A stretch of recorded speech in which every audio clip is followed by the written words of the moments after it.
באב אל-מנדב הוא אחד מארבעת נקודות החנק באמת החשובות בעולם, ונראה שישראל עומדת להיות שחקן ראשי בהבטחת נתיב השייט הזה. וכשאני אומר ישראל, אני מתכוון לישראל ולבסטי החדשה שלנו. טראמפ שוקל לבטל עסקת נשק ענקית עם טיואן כדי לפרגן לחבר ז'י, והיינו חייבים לשאול מה קרה. פתאום טיואן לא חשובה? אז טיואן חשובה.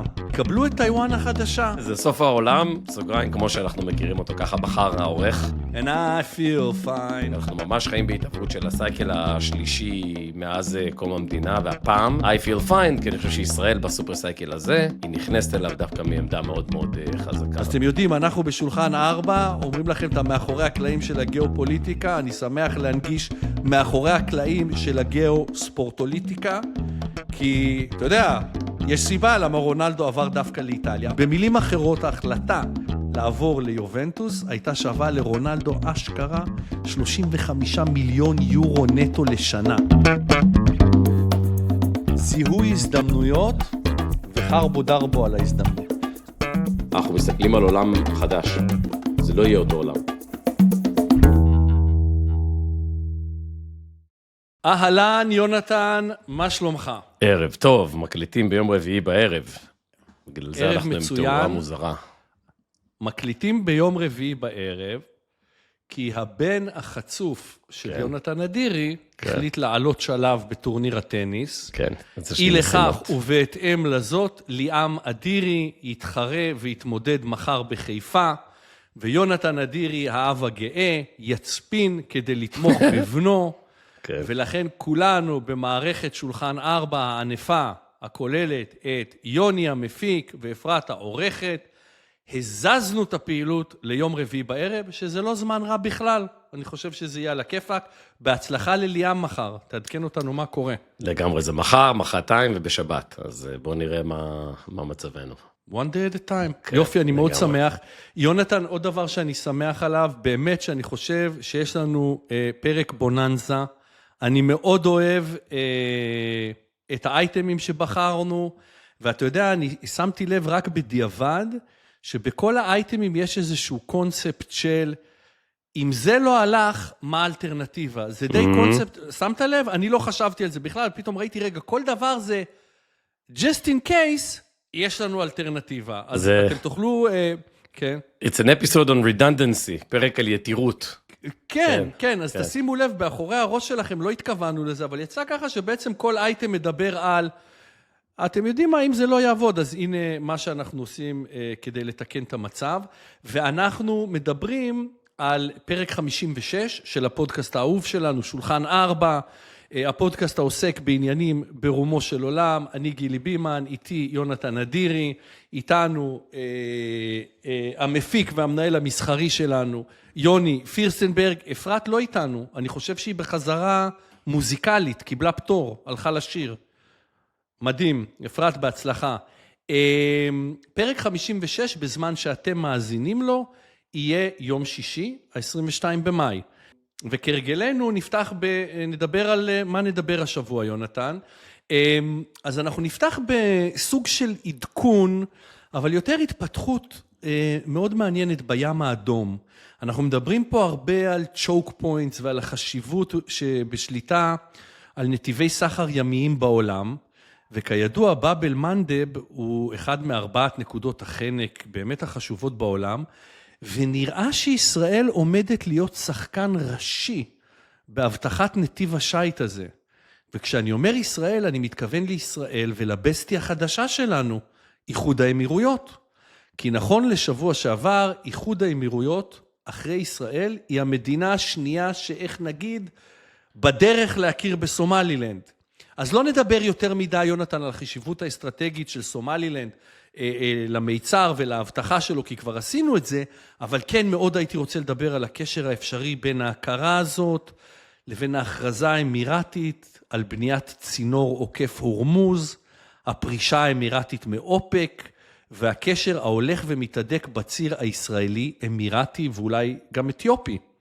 סופר מעניין לחקור את זה, מעניין אותי לשמוע מה אתה אומר. אחר כך נעבור לעסוק בתופעה מאוד מטרידה.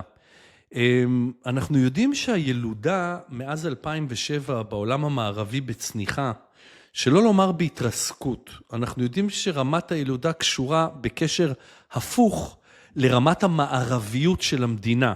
כלומר, אם תרצו, ככל שהמדינה יותר מודרנית, כך נצפה לשיעורי ילודה נמוכים יותר.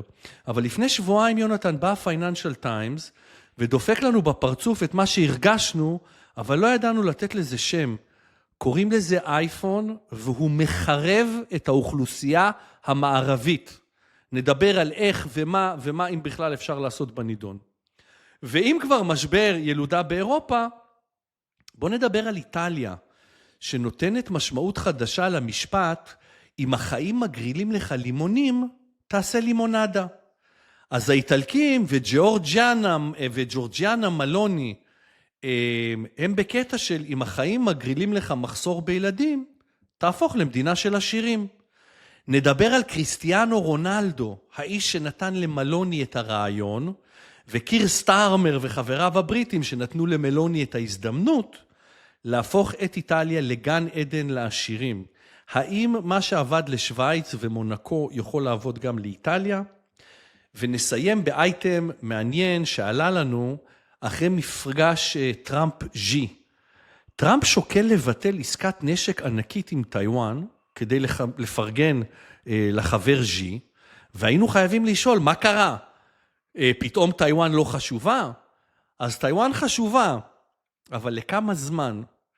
כי קבלו את טיואן החדשה, היא לא אקזוטית, אין בה מסעדות הוטפוט, דווקא יש בה בייסבול, כי טיואן החדשה היא אריזונה.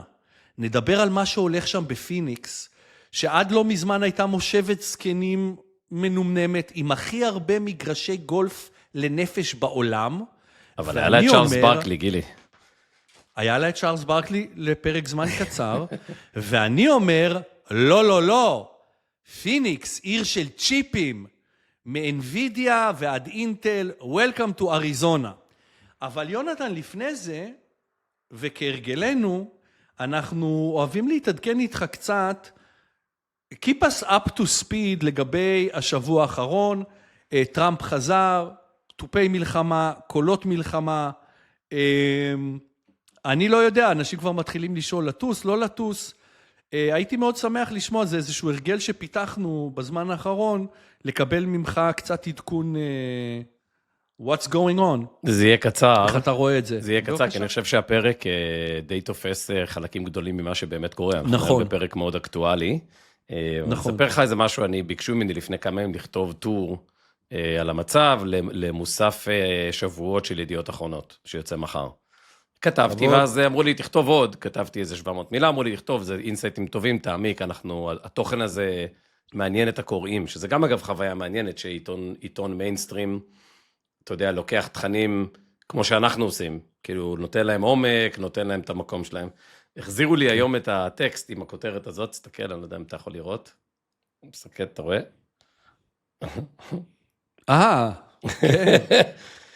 זה סוף העולם, סוגריים כמו שאנחנו מכירים אותו ככה ברח. אני מנסה לחשוב מאיזה שיר זה. כן. מי שר? אריה, נכון.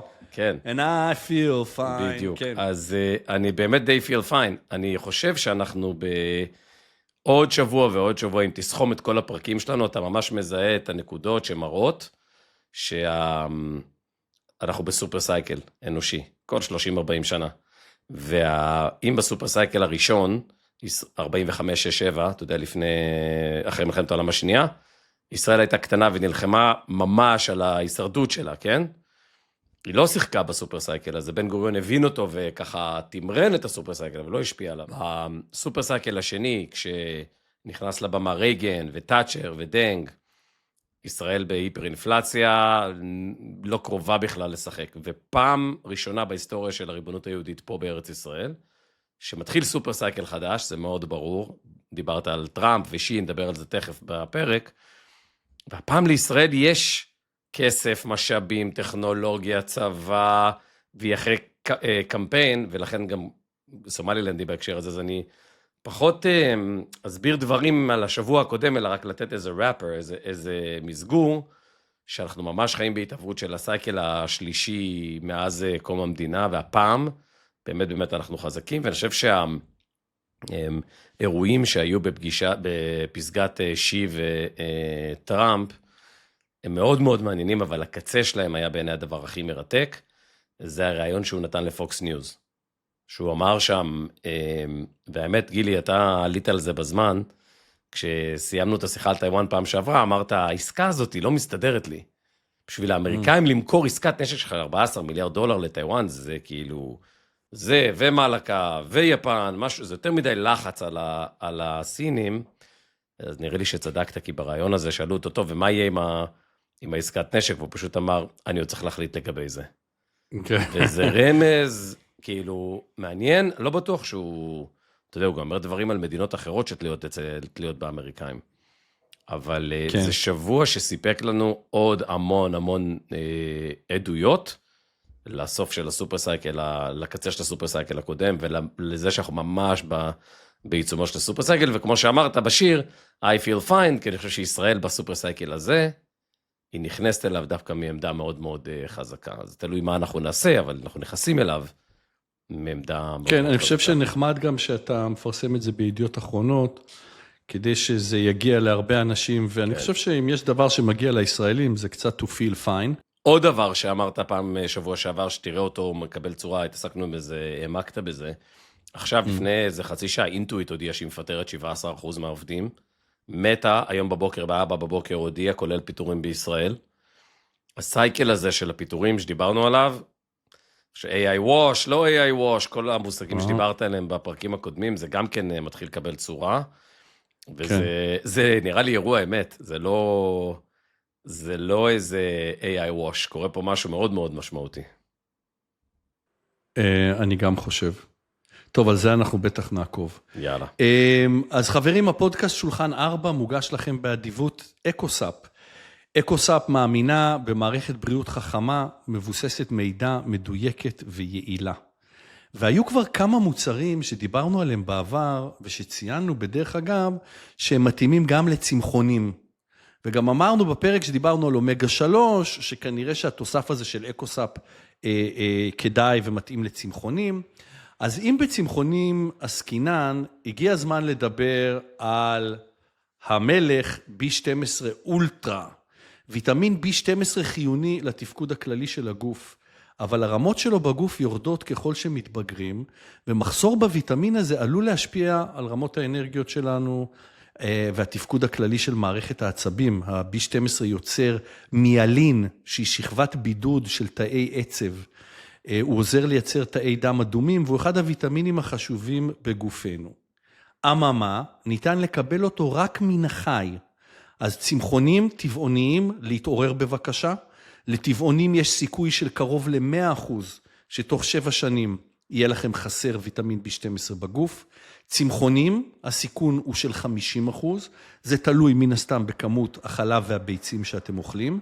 וחבר'ה, 20% מהאנשים מעל גיל 50 נמצאים במחסור של הוויטמין הזה. אז זה באמת אחד הדברים שהפתרונות הפשוטים ליישם. מחסור ב-B12 ניתן בקלות לזיהוי בבדיקת דם, שאפשר לקבל בקופת חולים במסגרת סל הבריאות, ואם הזמנתם בדיקת דם, אז כנראה שהייתם אצל הרופא, דברו איתו, תתייעצו איתו, בשביל זה הוא שם. וכמו תמיד, מאזיני הפוד שלנו מקבלים 10% בכל קנייה, רק תקלידו Table 4, T-A-B-L-E, והספרה 4, במשבצת קוד הקופון באזור התשלום, וההנחה שלכם. תודה לאקוסאפ על החסות, ושנהיה בריאים לנצח, כדי לחזות בסייקל העולמי הזה שרוגש עלינו, ואנחנו נתחיל בסייקל, יונתן, באייטם הראשון שלנו, תראה, על סומלילנד, יונתן, דיברנו בפרק 36, לא מזמן, והלכתי, דפדפתי, וזה בגדול מה שאמרנו. אמרנו שסומלילנד היא מדינה מצפון לסומליה, שימו לב שאני לא קורא לה חלק מסומליה, כי על זה בדיוק הדיון והוויכוח בעולם.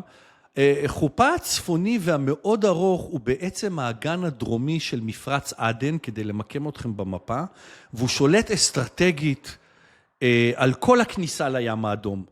מדרום אתיופיה, ממערב ג'יבוטי ואריתריאה, וממזרח סומליה. ובדצמבר 2025 ממשלת ישראל היא הראשונה מבין המדינות החברות באום להכיר בסומלילנד.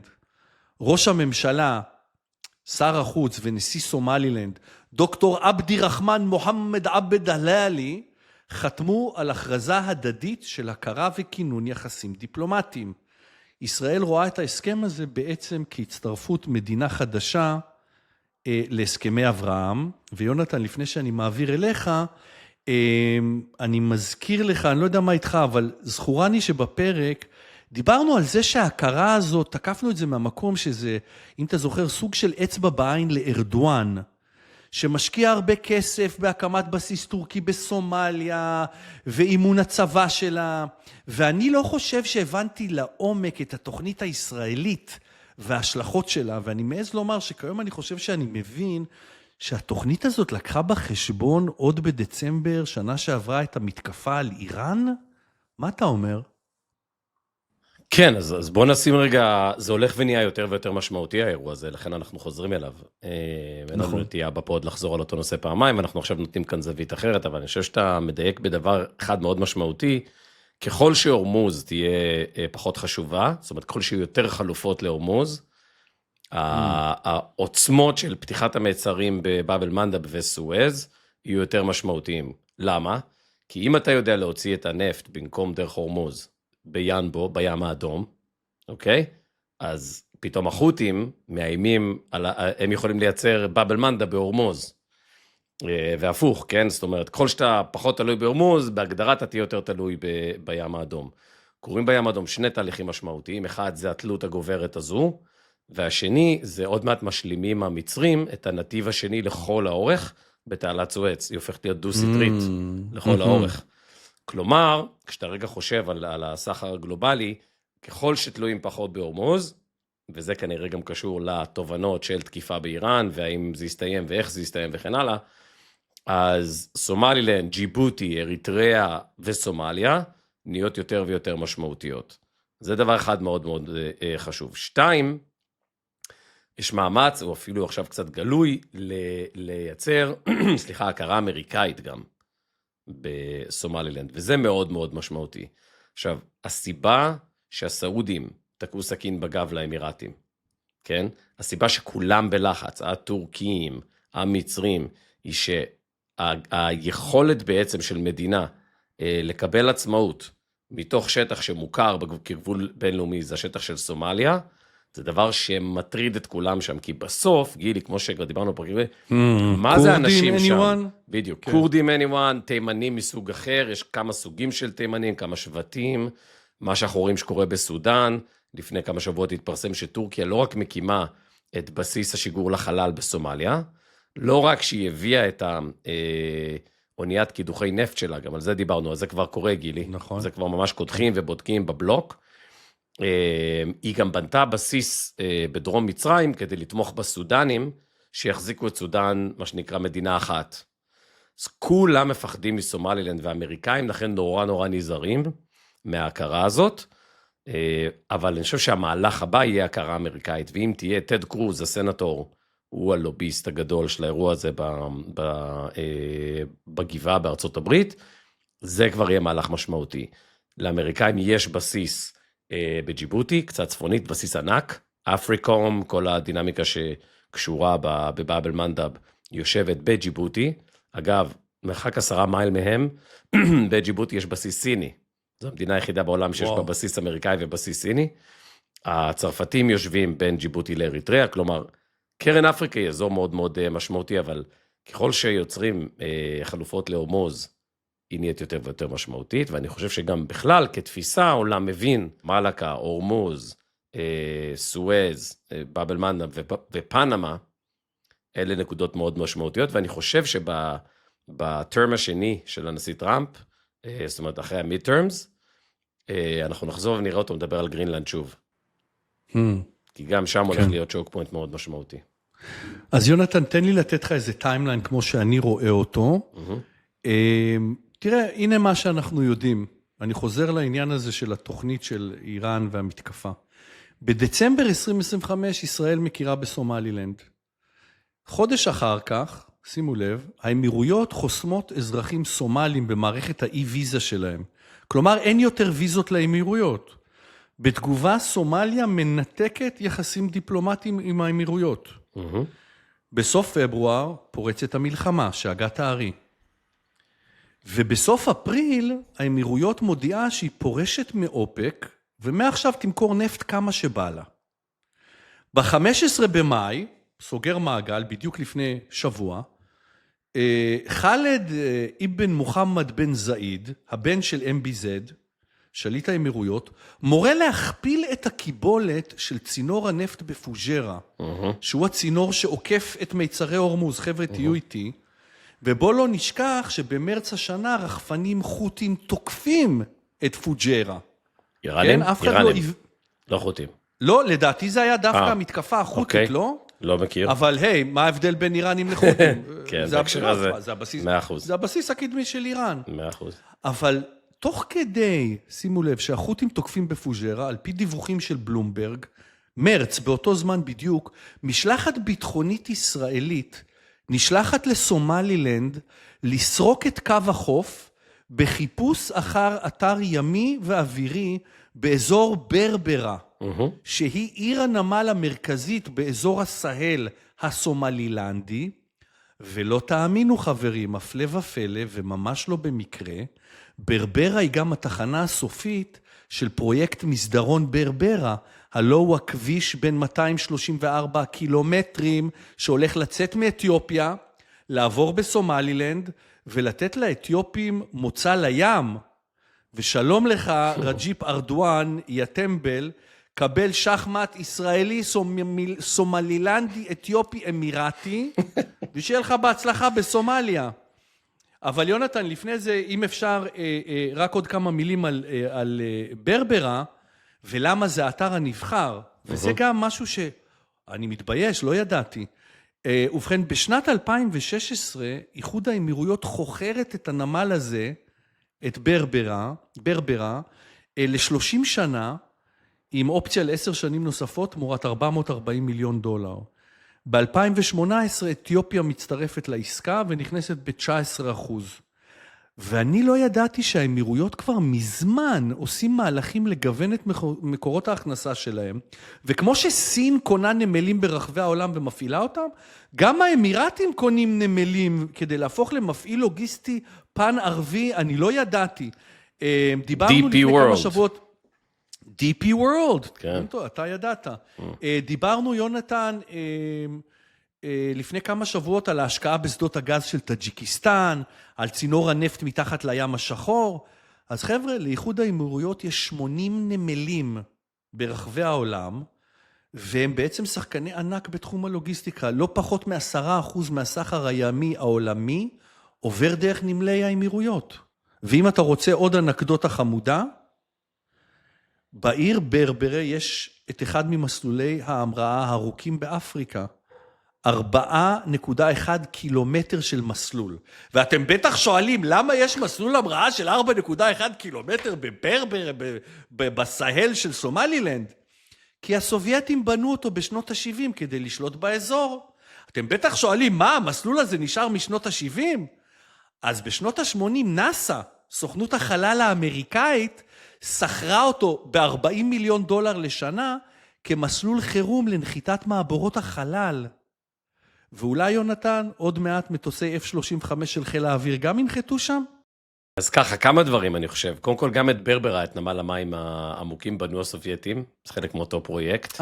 וואלה, אוקיי. תבין, תחשוב על זה רגע. מהרגע שתעלת סואץ נפתחה, בערך לפני 150 שנה פלוס מינוס, כל מעצמה רצתה להחזיק בשני הצדדים, הצרפתים והבריטים החזיקו את סואץ, ואז הם גם החזיקו את ג'יבוטי, כאילו, הם שלטו בשני הקצוות. האיטלקים ניסו לשלוט באריתריאה, לא כל כך עבד להם.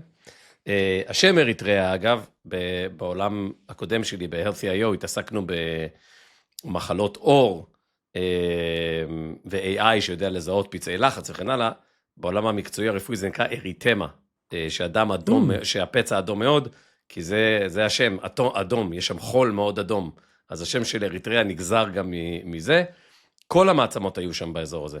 ואז לאט לאט כשכולם overstretched, אז לאט לאט זה התפרק, אבל הנמל, כמו שאתה אומר, המסלול המראה, והנמל הסובייטי וזה מאוד מאוד משמעותי, כי כשאתה בא לבנות נמל מים עמוקים, אם מישהו כבר עשה את העבודה לפניך, זה חוסך המון המון עלויות, והסובייטים מבחינה הנדסית ידעו את העבודה. DP World, אגב, מוסיף לך עוד איזה אייטם מלפני כמה שבועות, קנו ל-30 שנה גם את עקבה, בירדן. והם הולכים להפעיל אותה 130 שנה, למעלה מ-30 שנה. כן, זו השתלטות מאוד מאוד מעניינת, זו אסטרטגיה מאוד משמעותית, הרכישה והמימון של הצינור הכספי, בין טורקמניסטן לאזרבייג'אן, הדיפלומטיית אנרגיה, היא אירוע מאוד מאוד משמעותי, ואולי בקצה יש סיבה, אנחנו לא אוהבים את זה, אבל שגם נאסא וגם הטורקים רוצים לשגר מסומלילנד, היא מאוד קרובה לקו המשווה. ושיגורים לחלל, תמיד כדאי לעשות קרוב לקו המשווה. לא יודע אם דיברנו על זה פעם, אני לא זוכר, אבל לצרפתים יש קולוניה, שקוראים לה גויאנה הצרפתית, שהיא פיצית, היא ליד ונצואלה, היא ממש על קו המשווה. המדינה הזאת היא מדינת חסות, למעשה קולוניה צרפתית שהם החזיקו בה, שכל מטרתה היא לשגר את הלוויינים והטילים של ספרן, של החברות החלל הצרפתיות, אז במידה דומה גם סומלילנד מחזיקה את הפוטנציאל הזה. סומליה כמובן קרובה יותר לקו המשווה. כן, נסביר למאזיננו בצורה הכי פשוטה. קו המשווה הוא המרחק הכי קצר ליציאה מהאטמוספירה. הדלטה V של היציאה מהקו המשווה היא הכי קצרה, וכפועל יוצא גם הכי זולה. אולי מילה אחרונה לדבר הזה, ואנחנו נקדיש לזה אולי אייטם שבוע הבא, השבוע אני מקווה שיהיה הפייז 3 של סטארשיפ, שזאת בעצם זה המשגר הכי גדול שהאנושות אי פעם בנתה, ואני חושב שאנחנו מתקרבים באמת לעידן, אפרופו עוד מעט גם ההנפקה של SpaceX, אנחנו מתקרבים לעידן חדש בחלל, ולכן יש באמת עניין סביב המקומות האלה, אז קרן אפריקה במרחב הזה היא לא רק באבל מנדב, היא לא רק משחק מעצמות, היא גם כנראה אבן דרך לחלל החדש. אז לכן האמירתים שם, לכן אנחנו שם, אני מאוד מאוד שמח שאנחנו והאמירתים פועלים באותו כיוון. האמירתים שילמו מחיר מאוד כבד על זה, על העבודה שלהם עם הסודנים ועם הסומלילנדים ועם התנועה המאוד ספציפית שהם תמכו בה בתימן. זה היה תחילת הקרע בין MBS ל-MBZ, והקרע הזה עדיין לא התאחה. סקרן לראות, כי בסוף המבחן העליון, גילי, אתה אומר F-35 בסומלילנד, היום אפשר לספר שהייתה פריסה של כיפת ברזל באיחוד האמירויות, כלומר, ישראל מתחילה לממש את השבירה שלה מחשיבת הווילה בג'ונגל, אבל המבחן האמיתי, גילי, זה החיכוך. ביום שחס וחלילה, אתה יודע, נבנה מסלול ויהיה טייסת בסומלילנד, אוקיי? או באיחוד האמירויות. ביום שחס וחלילה יפול שם טיל וימותו טייסים ישראלים, אז יהיה המבחן העליון שהאם ישראל מוכנה לשבור את תיאוריית הווילה בג'ונגל שלה ולהגן על עצמה רק בגבול שלה. אז זה נחמד לשחק את המשחק המעצמתי, ואני חושב גם שצריך לעשות את זה, ויש בזה המון המון המון יתרונות, אבל אנחנו צריכים להכין את הציבור הישראלי גם לזה, שכשאנחנו מתפרסים, כמו שאנחנו למשל תומכים בדרוזים בסווידה בסוריה, ולוקחים, אתה יודע, מניחים יתדות כאלה בכל מיני מקומות, זה יביא איתו חיכוך. ואנחנו צריכים להחליט אם אנחנו שולחים את הילדים שלנו, מוכנים, בנים, בנות, לתפקד. אני לא יודע מי תפעל את הסוללה של כיפת ברזל. אם חנכנו שם מישהו, או שהיינו שם בעצמנו. אבל תאר לך שהיה שם תקיפת דרון, והיו מתים חס וחלילה שתי לוחמות כיפת ברזל. איך היינו מסבירים לציבור הישראלי, כן? שהם מתו באיחוד האמירויות. אני חושב שזה בסדר גמור, כי זה מוצב קדמי. הציבור הישראלי היה מקבל את זה. יכול להיות, אבל השאלה, יונתן, בעצם... ברור, אבל השאלה היא, האם... לא, אני מסכים איתך. השאלה האם זה לא איזשהו הכרח מבחינה אסטרטגית לקבל את... תראה, אנחנו יודעים שהחסות של אמריקה כנראה לא לעולם חוסן. כל יהודי אמריקאי שני מתחתן בנישואי תערובת, ומכיוון שכך בנו כבר לא ידע מה זה חנוכה. זאת אומרת, יש לנו 30 שנה מקס. והאם הרעיון הוא לא לקבל את החסות האמריקאית להפיכה של הסכמי אברהם לברית צבאית, ואז סוף סוף ישראל תקבל את הדיבידנדים, כי לא רק שנטוס לבד ונפציץ לבד, אלא כבר נוכל לספק טכנולוגיות לשוק של 500 מיליארד תושבים בסביבה שלנו. הלוואי, בהצלחה לנו, אבל אני באופן אישי מסתכל על זה ואומר, וואו, אני זוכר את האייטם שעשינו, ישראל מקימה בסומלילנד, אני אמרתי, זה היה חצי הלצה, ודיברנו על זה שזה, ארדואן ממש עצבן אותנו והכל, אבל, שמע, יש פה איזושהי תוכנית סדורה, לצאת מאופק, יש לגמרי. ולהכפיל את הנפט שעוקף את הורמוז, ולהבטח את באבל מנדב, הכל, וואו, עם כל השותפים. כן. דרך אגב, זה באמת היסטוריה בהתאבותה, ואם וכאשר תוכר סומלילנד, היא תהיה המדינה ה-194 על פני כדור הארץ, והראשונה מאז דרום סודן, שהוכרזה ככזו ב-2011, לפני 16 שנה. אתה זוכר את מזרח טימור? זוכר את זה? 99 נראה לי. זה היה לפני, נכון? כן, כן, כן, זה חשבתי שיהיה את האחרונה. האחרונה. גם זה נגענו באחד המבוקשים שנשיא אינדונזיה שם. אבל אתה יודע, סומלילנד אולי תיוולד, אבל אתה יודע מי הורג את הילודה, מסתבר? ידידנו המלבני. ידידנו המלבני, אז תשמעו. Friend of the pod. כן. קבלו מספרים. בואו נעשה את הספתח ככה. קבלו מספרים. בארצות הברית, ילודה בקרב בני נוער, זאת אומרת עד גיל 20, קרסה ב-71% מאז 2007. לא 1907, 2007. במדינות רבות, קצב הפריון כיום נמוך ב-40% ממה שהיה ב-2007. ומה קרה בינואר 2007? סטיב ג'ובס, זיכרון צדיק לברכה, עומד על הבמה בכנס Macworld ומציג לעולם את האייפון. ובכן, חברים, הכלכלנים נייתן הדסון והרנן מוסקוסו בועדן מאוניברסיטת סינסנטי מצאו קשר ישיר בין השקת רשתות 4G סלולריות לבין ילודה.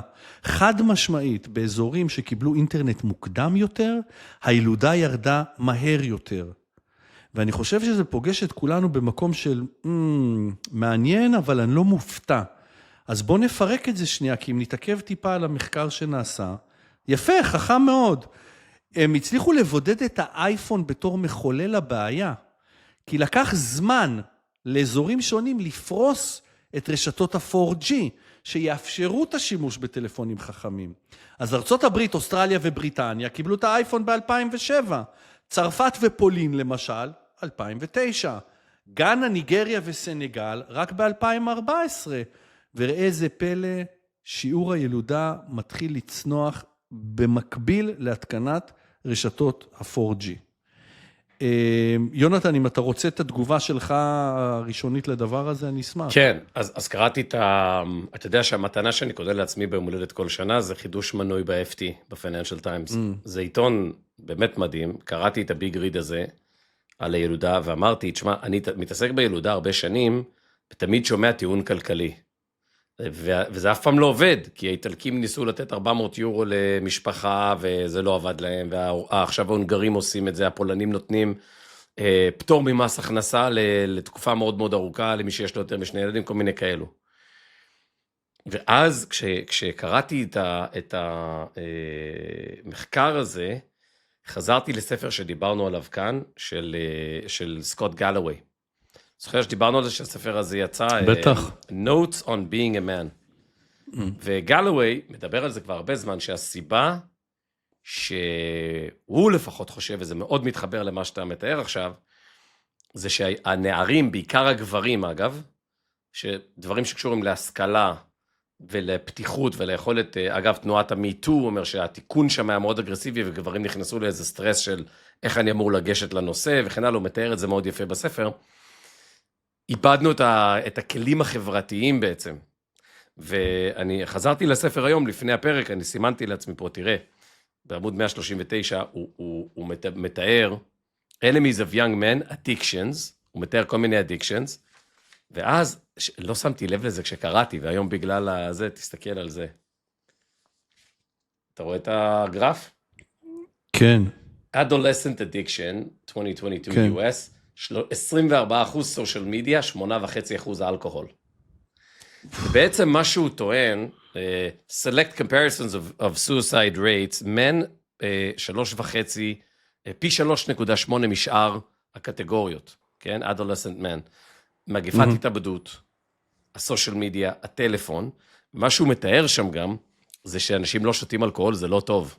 כאילו, נכון. שזה כל הדינמיקה החברתית של קצת לשתות, ואז להיות טיפה יותר רגוע, ולהקל על הדינמיקה הזאת. אז יש פה אירוע מאוד דרמטי. ואז, לפני כמה שבועות, קראתי בקינדל איזה 2 פרקים מספר, והזמנתי אותו, השבוע קיבלתי איזה 20 ספרים, אני פה עכשיו מסודר לכמה חודשים. הספר נקרא Mutiny, The Rise and Revolt of College Educated Working Class. ספר נוראי. ספר של ויקטימהוד, של קורבנות של הדור הזה, שבעצם בא ואומר לך, אני הלכתי לאוניברסיטה, השיטה לא עובדת, אני עובד במקומות הכי טובים, באפל, בחנויות, כן? ואני לא מצליח, בגלל איזה מדיקל ביל של $700, אני לא מצליח לשלם את השכר דירה בערים הגדולות, ואני כועס, ואני college educated middle class, כן? הספר, יש בו גם אזכורים לסושיאל מדיה ולטלפונים, הפרק האחרון שלו, נקרא The List, יש לו כאן כל מיני ספרים על The Idealist, כל מיני מודלים של ילדים כאלה שהתעצבנו ולא עושים ילדים ולא רוצים, ועזוב אותי מהשיטה. הפרק האחרון, על מה הוא גילי? זה פשוט מדהים, עמוד 226 למי שרוצה לקרוא, וזה אני לא ממליץ לכם לקרוא את הספר הזה, הוא מרגיז מדי ואין בו ערך של ממש, חוץ מהרנט, לא. על הגז הקונפליקט. הם לא עושים ילדים בגלל הגז הקונפליקט, הם לא עושים ילדים בגלל הצ'יינה אויגור, הם לא עושים, כאילו, איזה מין מיקס בין הסושיאל מדיה, לטלפונים, לאובדן של הסושיאל סקילס, שגלווי מדבר עליו, הוא גם מופיע בספר הזה, ואיזשהו מין כזה, העולם במצב כזה גרוע גילי, בוא לא נביא ילדים לעולם הזה, כן? שזה טיעון אבסורדי, אני חושב שהאנושות מעולם לא הייתה במצב יותר טוב, בהיבטי בריאות ונגישות להון ולדאטה ולמידע וזה, וזה בעיה, אילון מאסק כותב על זה כל הזמן, זאת בעיה שהיא תשפיע, היא כנראה כבר משפיעה, אבל היא תשפיע בצורה אדירה על הפוליטיקה האמריקאית, וזה לא משנה אובייקטיבית, ברגע שאנשים אלה כועסים, ומכרנו להם סיפור, והסיפור הזה באמת באמת לא עובד, צריך לומר, אמפירית הוא לא עובד, end of the cycle, כן? אנחנו צריכים להתמודד עם הכעס הזה, זה כעס מאוד משמעותי.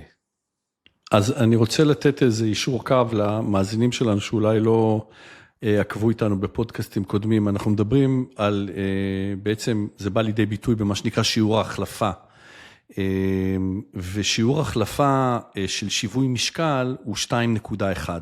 כלומר, כדי שהאוכלוסייה לא תגדל ולא תקטן, אנחנו צריכים ממוצע של 2.1 ילדים פר אישה, אלא שמדינות רבות ירדו מתחת ל-1.6, ובהיסטוריה האנושית, אוכלוסיות שבהן שיעור ההחלפה ירד מתחת ל-1.6, לא הצליחו להתאושש.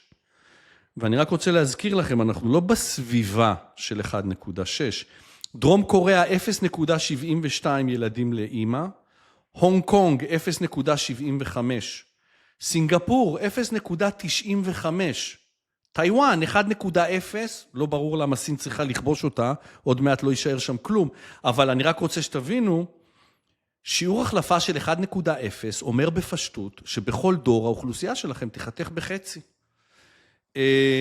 ואת מי מאשימים? אני לדעתי, תשמעו, מאשימים את הקפיטליזם. למה? כי חבר'ה, הקפיטליזם הוא זה שמאפשר לחברות לחרות על דגלן, מקסימום רווח לבעלי המניות, ומקסימום רווח לבעלי המניות זה אומר אלגוריתם שמראה לך עוד ועוד ממה שאתה רוצה. וגברים רוצים לראות נשים יפות, ונשים רוצות לראות גברים יפים, ואנחנו מגיעים למצב שבטינדר למשל, וזה פורסם, 5% מהגברים מקבלים 95% מהלייקים, יונתן. ולהפך, ואני אסביר את זה, כי הטכנולוגיה והאלגוריתמיקה הזאת ליטרלי הורגים את האנושות. מחקרים מוכיחים, קחו דוגמה מטינדר, שכולם יכולים להתחבר, החבר'ה בעיקר הצעירים יותר שמקשיבים לנו. מחקרים מוכיחים, ואנחנו כולנו מבינים את זה, נשים נוטות לעשות הרבה פחות לייקים מגברים. הנטייה שלהם היא להיות יותר, לקרוא את הפרופיל, וזה הגברים, כן, לייק, לייק, לייק, לייק. ולכן מה קורה חבר'ה? בגלל האימבלנס הנורא בסיסי הזה, ולכן אצל גברים, האלגוריתם מקדם קבוצה הרבה יותר מצומצמת, זה יוצר מציאות מעוותת, שבה הגברים מרגישים שאין להם התאמות, כי באמת אין להם, אנשים עושות פחות לייקים, ואנשים מרגישות מוצפות בהתאמות, רק שההתאמות שלהם הם עם גברים, לא אגיד לא רציניים, אבל גברים שהתאימו עם מאות נשים אחרות, וכל העסק מוביל לייאוש, לבדידות, לזוגיות מאוחרת, למשפחתיות מאוחרת, אם בכלל. אני אגב מעולם לא הייתי נשוי, והילדים שלי בהורות משותפת, אין לי תירוצים כי את הפשלות שלי עשיתי לפני האייפון, או שאולי גם, אתה יודע, גם אני... כל אחד to each his own, אחי. to each his own. אני רואה את אחרי, אתה יודע, אנחנו 4 בנים, אני הכי קטן. אז כאילו, כל אחד מאיתנו במסלול אחר, אחד הורות בגיל מאוחר, אחד הורות בגיל מאוד מוקדם, כאילו, אחי, כל אחד עם הזה שלו, אבל לטעון שעצם הרעיון של ילודה הוא רעיון פסול מוסרית, או שהוא בלתי אפשרי מטעמים כאלה ואחרים, בסוף התסכול הזה, שיוצא על הדינמיקה הזו, הוא רע מאוד. הוא רע מאוד. ברור. אני ממש מרגיש, ועוד פעם, אני אולי פריבילגי בעניין, צריך להגיד את זה, כאילו, יש לי זמן להיות עם הילדים שלי, והיה לי עשור משוגע עם החברה, שכאילו, כמעט לא ראיתי אותם, ועכשיו זה אחר, אבל זה הדבר הכי כיף בחיים שלי. זה הדבר הכי, כאילו, מדהים לראות שיש לך תפקיד בחיים של מישהו אחר, שאתה משמעותי, כאילו, בכל קנה מידה, לא משנה מה קורה לך בעבודה, או בניסיון להשפיע על החברה הישראלית, או מה שלא יהיה הדברים שאני עסוק בהם. פה יש משהו טהור, מאוד מאוד נקי, והמקום הזה הוא מקום, אתה יודע, ואני אולי נקודה השנייה, לפני שאני מחזיר לך את הפינג פונג, שים לב שכל הניסיונות להתערב בילודה נגמרים רע. המדיניות ילד האחת, כאילו להגביל את זה מלמעלה, כדי שלא תתפוצצות אוכלוסין, נשברה. הניסיון לייצר בתי ספר אליטיסטיים, כמו בקוריאה ויפן, שברו את זה. הניסיון לתמרץ, לתת $100, דלדם, מייצרים תינוקות בסגמנטים מסוימים בחברה, ולא משפיעים על סגמנטים אחרים. אין עדיין מערכת שעושה את זה, ואני רוצה לטעון דווקא שהקפיטליזם, היה תמיד המנוע שאפשר את הסמיכת אוכלוסין המטורפת, תחשוב, ממיליארד ל8 מיליארד בני אדם מה זה, 150 שנה? זה רק בגלל הקפיטליזם. זה רק בגלל חומרי דישון ואנטיביוטיקה וכל הדברים שהקפיטליזם והשוק החופשי הביאו איתו. אני חושב שהנקודת מפגש של הקפיטליזם עם האלגוריתם, זה מה שאני מתכוון. אירוע שאנחנו לא מכוותים אליו בכלל. נכון. ואיפה זה תופס הכי חזק? דיברנו על אפליקציות של היכרויות ועל הבדל באופי של שני המינים, שאיך האלגוריתם עושה לו אביוז, אבל אתה יודע, לא צריך ללכת רק לאפליקציות של היכרויות, כך בעיה מספר 1, האינסטגרם. כי האינסטגרם נמכר לנו בתור רשת חברתית. לא רשת ולא ג'די. תשמעו סיפור, תשמע סיפור. חבר שלי, אופיר קרובי, באמת, בחור על הכיפק, תשמע איך הוא הכיר את חברה שלו, מאיה. אני חושב שזה מתמצאת הרבה. הוא ראה אותה באינסטגרם, נדלק, נתן לה פולו, שלח הודעה. לא ענתה. לא ענתה, לא ענתה. יום אחד, אופיר במסיבה איפשהו, ווואלה, רואה את מאיה באירוע. אני אוהב, I like where this is going. כן, כן. עכשיו, לא בחור כמו קרובי, ישתוק למראה עוולה. באמת, הוא כזה. He's the king of confrontation. אז הוא ניגש אליה ואומר לה, היי, מאיה, תשמעי, אני לא בא להגיד לך איך לחיות, אבל כתבתי לך הודעה באינסטגרם לפני 3 שבועות, והתעלמת ממני. יכולת גם פשוט להגיד לא מתאים, אבל השארת אותי באוויר, וואלה, לא יפה. ואז מאיה אומרת לו, בוא רגע חמוד. פותחת לו את האינסטגרם ומראה לו 200 הודעות שלא נפתחו באינבוקס. זה היה לפני איזה 3 שנים, דרך אגב, היום הם עדיין ביחד. אבל כמה חבר'ה יש כמו קרובי שהולכים לבקש צדק, אם תרצה. המסך מקהה לנו את החושים, הוא הופך דברים ממרחק נגיעה למרחק ראייה. אתה מבין למה אני מתכוון? אני שומע אנשים שאומרות, מה יש לגברים? אף אחד לא ניגש ומתחיל. והגברים אומרים, מה האנשים? הם עם אוזניות באוזניים, ראש באדמה, לא יוצרות קשר עין, אי אפשר לגשת אליהם בכלל. שמע, שמעתי סיפורים לאחרונה גם על הדרך שבה גברים כותבים לנשים באינסטגרם, ואיזה תמונות הם שולחים, וכל מיני הזיות, כי התווך הדיגיטלי גם גורם לך לעשות דברים שבחיים לא היית עושה במציאות הפיזית. נכון. גם בקטע אפשר להעליב אותך, נכון. גם בקטע רע, כאילו.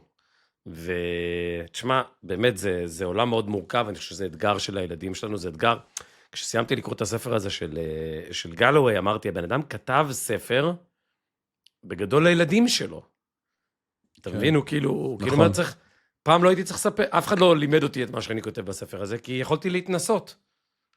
ועכשיו כולם מפחדים להתנסות, אז בוא אני אספר לך איך לעשות את זה. זה באמת, תשמע, מצב לא פשוט.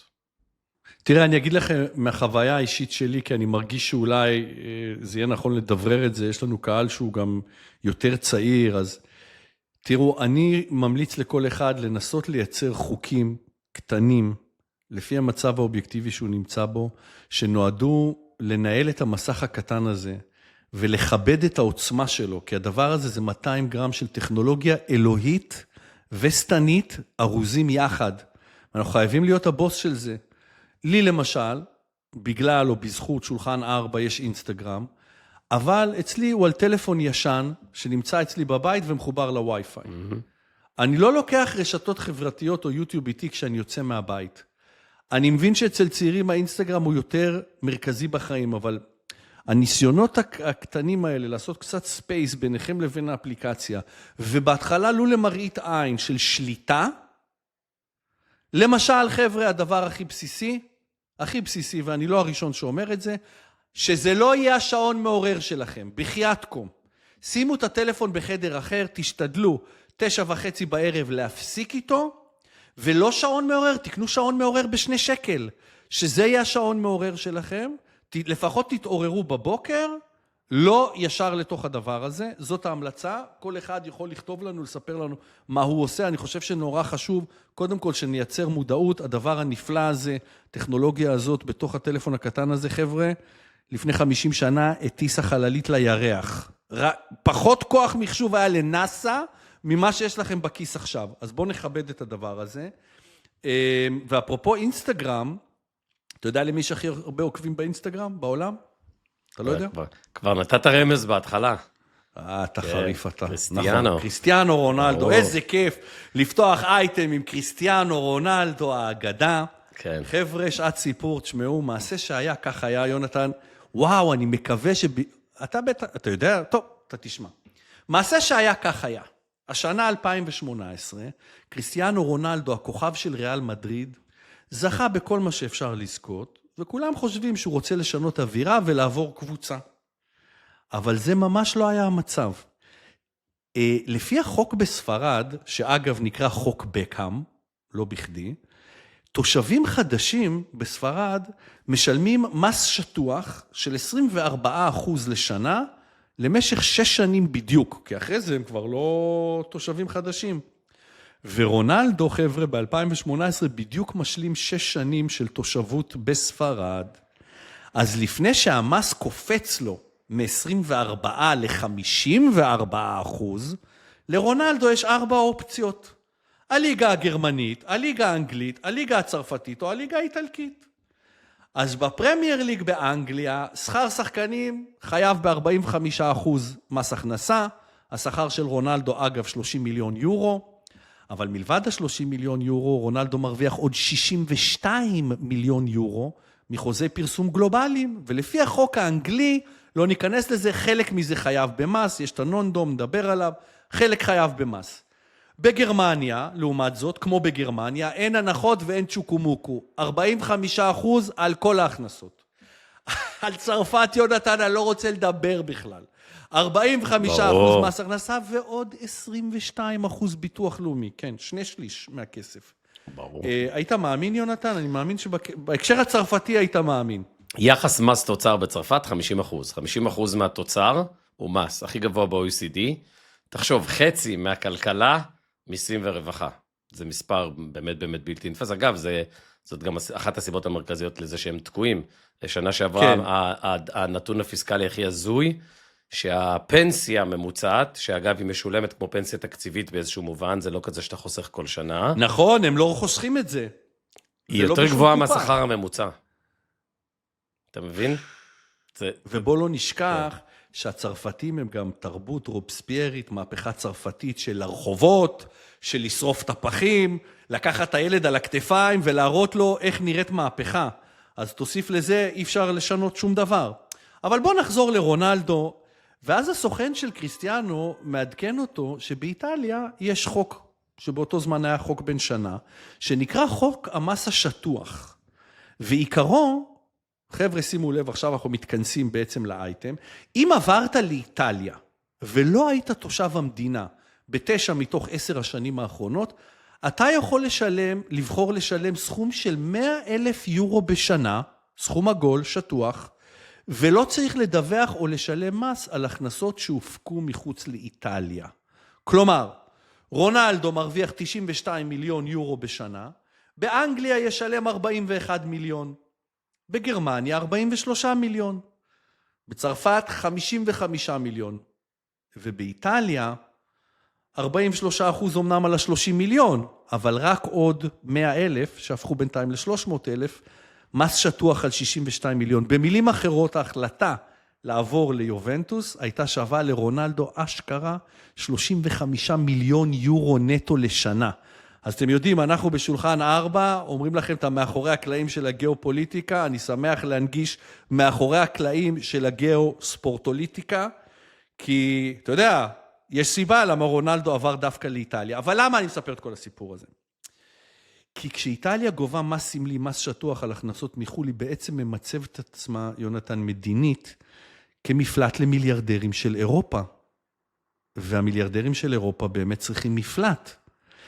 כי עד 2025 הם גרו בלונדון, והם היו פטורים ממס על הכנסות בחול. זה היה נקרא ה-non-dom exception.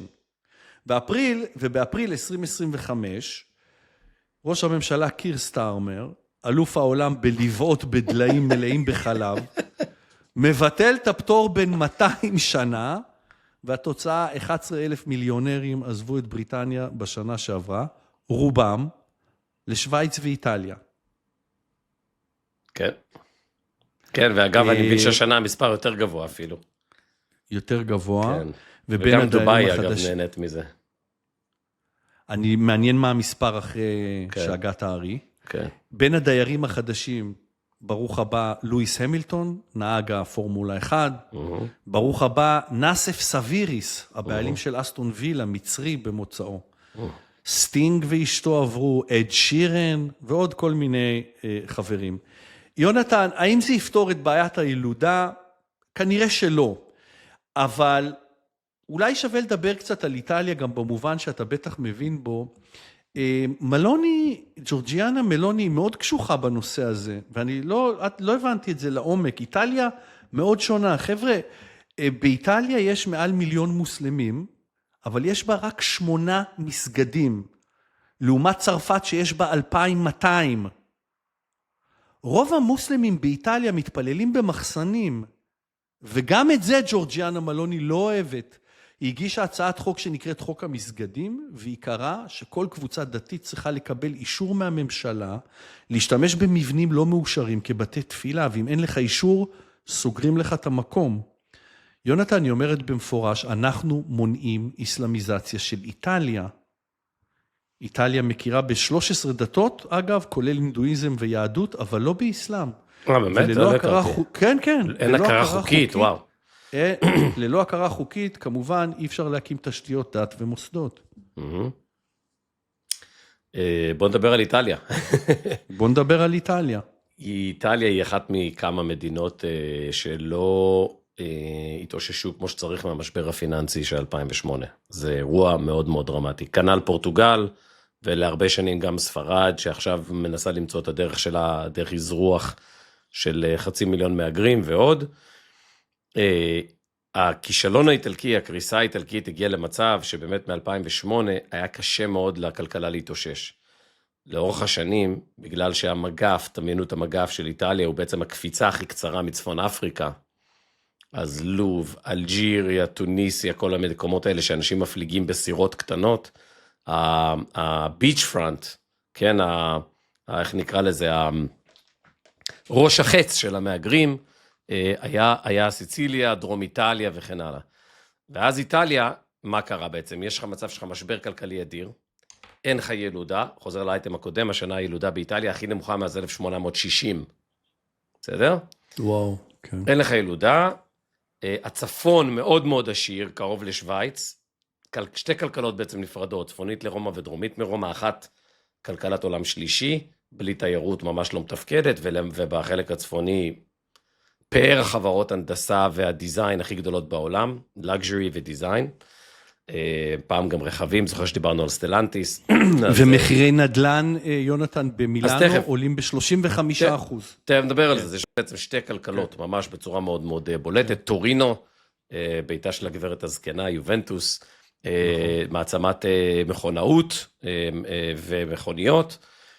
בקיצור, ואז נוצר כמובן אירוע פוליטי מאוד עמוק, 2014, 15, 16, כאילו יש, זה נקרא ליגה נורד, הליגה הצפונית, אנחנו רוצים separation, אנחנו לא רוצים two-state solution, כן?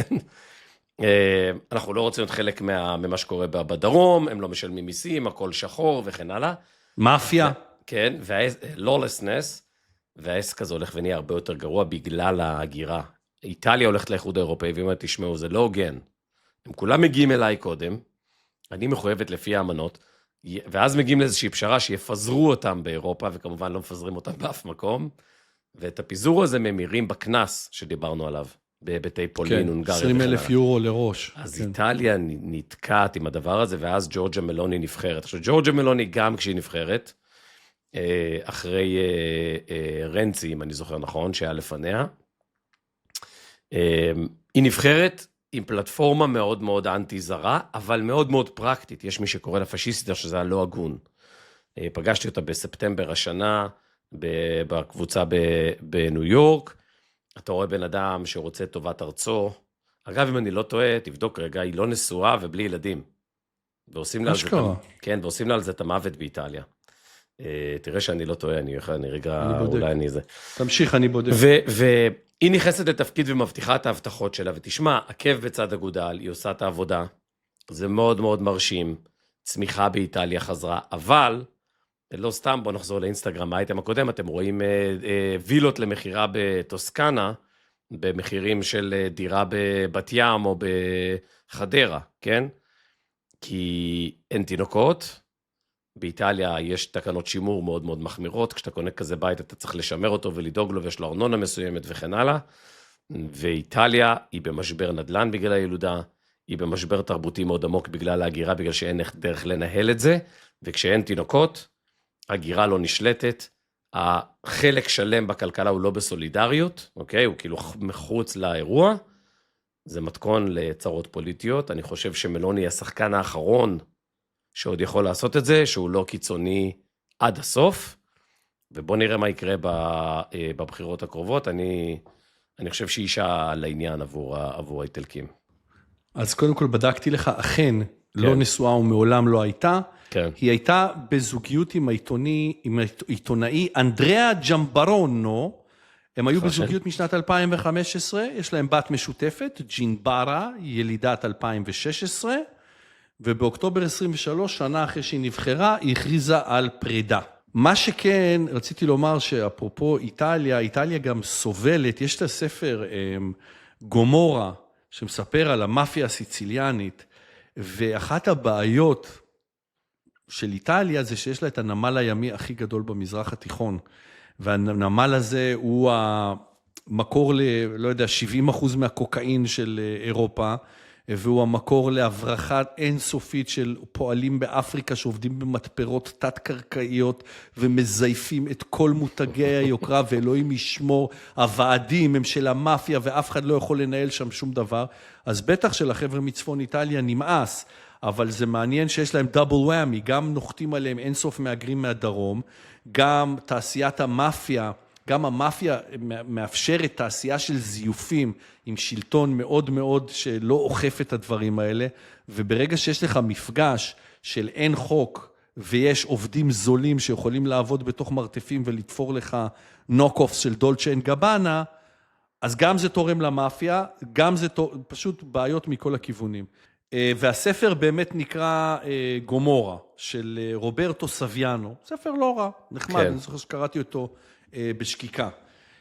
תראה, מה שבטוח, עשירים מוציאים כסף, הכסף הזה יכול לעזור רק למדינה היפהפייה הזאת, נאחל להם הצלחה, נמשיך לעקוב, לפחות הם נוטלים סטנד. לפחות הם מנסים, בדיוק, לפחות הם מנסים. היא, הקרדיט הגדול אליה, שהיא, סליחה, יש לה אידיאולוגיה פוליטית, היא מסוגלת לעמוד על במה ולהסביר אותה בצורה סדורה, היא מנסה מהמרכז הימין, כן, לעשות את השינויים הגדולים, והיא עובדת, היא מתחככת במציאות, בשונה מקיר סטארמר, non-friend of the pod, enemy of the pod הראשון, נכתיר את ה-first enemy of the pod, כן, כן. שפשוט לא עושה כלום, פשוט לא עושה כלום. אז כאילו אני מעדיף אותה, ואת הנון-דום, ואת הדינמיקות האלו, כדי לנסות לפתור את זה בכל מיני דרכים, זה אחד מצעדי המדיניות, על פני פשוט לשבת ולא לעשות כלום, מתוך פחד וחרדה, שמישהו שאוהב את הסטטוס קוו, אתה יודע, יפגע בך. כן. יונתן, עשינו לנו מנהג בשולחן 4, בטח בשבועות האחרונים, לדבר על נקודות כשל, מה שאנחנו קוראים choke points, וסקרנו בהרחבה גם בפודקאסט הזה, בעצם את 4 ה-choke points הפיזיים, נקודות החנק נקרא להם, האפשריות שבהם בעצם עוברים הנפט והסחורות, אלה היו תפיסתית קלאסית, ה-choke points דיברנו עליהם. כן. אז דיברנו על תעלת פנמה, היום על באב אל-מנדב, בואכה סואץ בעצם זה אותו דבר, דיברנו על מיצרי הורמוז, לפני שבועיים דיברנו על מלאקה, אבל נקודת החנק שאני רוצה שנדבר עליה היום, יותר גדולה חבר'ה, מכל 4 האלה ביחד, כי היא לא נקודת חנק פיזית, 92% מהשבבים המתקדמים בעולם, כן, כן, השבבים שיש במצלמה שלכם, ובאוטו שלכם, ובאוזניות שלכם, ובשעון שלכם, ובאייפון שלכם, ולא תאמינו במה שלכם, בטיימר שלכם, במפעיל של הדוד שמש שלכם, 92% מהשבבים האלה מיוצרים במפעל אחד, על אי אחד, והאי הזה קרוב לסין פיזית, רעיונית וגנטית. מדובר כמובן במפעל TSMC בטיואן. ודיברנו על טיואן, יונתן, בכל כך הרבה פרקים של השולחן, בעיקר עסקנו כל הזמן באסטרטגיה האמריקאית מול סין, שתפקיד האסטרטגיה למנוע מסין את ההשתלטות על טיואן. אני חושב שלפחות 4 פעמים נכנסנו חזרה לתוך הפינה הזאת. ואני רוצה להציג לך איזו מחשבה, שאלה תפיסה, בסופו של דבר, ארצות הברית יודעת, בסופו של יום היא לא יכולה למנוע את האיחוד הזה. תשמעו, קודם כל, החבר'ה האלה בני דודים, הם כולם משושלת האן, אותם סבים, אותם סבתות. גם אם יש, יונתן, צעדים שארצות הברית יכולה לעשות, אני לא בטוח שזה שווה את המחיר, והאמת, לא בטוח שזה הכי מוסרי. לבוא האירופאים ולנסוע 9,500 קילומטר, הרחק מההמספירה שלהם, ולספר לצד השני מה הוא עושה, מה לא עושה. ובשבוע שעבר, יונתן, ועל זה אני רוצה שתספר לנו קצת, בפגישה של טראמפ וז'י, טראמפ ממלמל שהוא רואה את עסקת הנשק עם טיואן, בסך הכל כקלף מיקוח. אני בטוח שהטיואנים מאוד נהנו לשמוע את זה, אבל מה אתה אומר על המעמד הזה של טיואן, לפני שנגיע לפתרונות האפשריים?